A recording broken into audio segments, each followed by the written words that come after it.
Hello friends, இன்றைக்கி Sunday. Sunday special வீட்டில் என்னென்னு பார்த்தரலாம் வாங்க. சிக்கன் பிரியாணியும் சிக்கன் கிரேவி தான் ரெடி பண்ண போகிறேன்.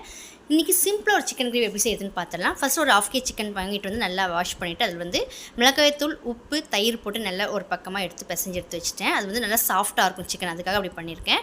நெக்ஸ்ட் ஒரு தவாவில் எண்ணெய் ஊற்றிட்டு கடுகு, சீரகம், சோம்பு, பட்டை, கிராம்பு, அதுக்கப்புறம் பார்த்திங்கன்னா சின்ன வெங்காயம் நல்லா ஒரு கப் அளவு கட் பண்ணி வச்சு அதையும் அதில் போட்டு நல்லா பொரிஞ்ச பிறகு இஞ்சி பூண்டு பேஸ்ட்டு, அதுக்கப்புறம் இந்த சிக்கன் அதில் போட்டுட்டு ஒரு 2 தக்காளி குட்டி குட்டியாக கட் பண்ணி அதில் போட்டுட்டு வீட்டில் அரைச்ச குழம்பு மிளகாய்த்தூள் இருந்தால் அதையும் அதில் போட்டுட்டு வெறும் மிளகாய்த்தூள் கொஞ்சம், கரம் மசாலா கொஞ்சம், இது எல்லாத்தையும் போட்டுட்டு நல்லா தண்ணி ஊற்றாமல் ஒரு 10 நிமிஷத்துக்கு மூடி போட்டு வதக்கி விடணும். கடைசியில் பார்த்திங்கன்னா நல்லா தண்ணியெல்லாம் அந்த சிக்கன் விட்டு நல்லா சிக்கன் நல்லா ட்ரையாக போட்டு இன்னும் கொஞ்சம் தண்ணி ஊற்றி நல்லா திக்காக ஃப்ரையாக இருக்கும். நல்லா கொதிக்க விட்டு இறக்கும் போது கொஞ்சமாக கொத்தமல்லி இலையை போட்டு இறக்குறீங்கன்னா சூப்பரான சிக்கன் கிரேவி ரெடி ஆகிடும்.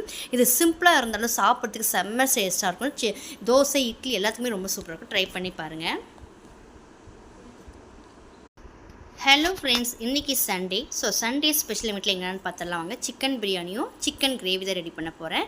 இன்றைக்கி சிம்பிளாக ஒரு சிக்கன் கிரேவி எப்படி செய்யுதுன்னு பார்த்தரலாம். ஃபஸ்ட்டு ஒரு 1/2 kg சிக்கன் வாங்கிட்டு நல்லா வாஷ் பண்ணிவிட்டு அதில் மிளகாய்த்தூள், உப்பு, தயிர் போட்டு நல்லா ஒரு பக்கமாக பிசைஞ்சு எடுத்து வச்சுட்டேன். அது நல்லா சாஃப்ட்டாக இருக்கும் சிக்கன், அதுக்காக அப்படி பண்ணியிருக்கேன்.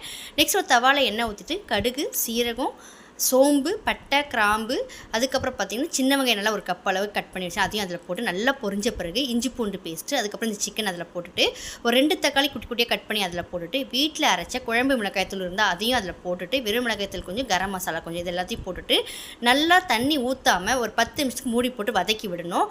கடைசியில் பார்த்திங்கன்னா நல்லா தண்ணியெல்லாம் அந்த சிக்கன் விட்டு நல்லா சிக்கன் நல்லா ட்ரையாக போட்டு இன்னும் கொஞ்சம் தண்ணி ஊற்றி நல்லா திக்காக ஃப்ரையாக இருக்கும். நல்லா கொதிக்க விட்டு இறக்கும் போது கொஞ்சமாக கொத்தமல்லி இலையை போட்டு இறக்குறீங்கன்னா சூப்பரான சிக்கன் கிரேவி ரெடி ஆகிடும். இது சிம்பிளாக இருந்தாலும் சாப்பிட்றதுக்கு செம்ம டேஸ்ட்டாக இருக்கும். தோசை, இட்லி எல்லாத்துக்குமே ரொம்ப சூப்பராக இருக்கும். ட்ரை பண்ணி பாருங்கள்.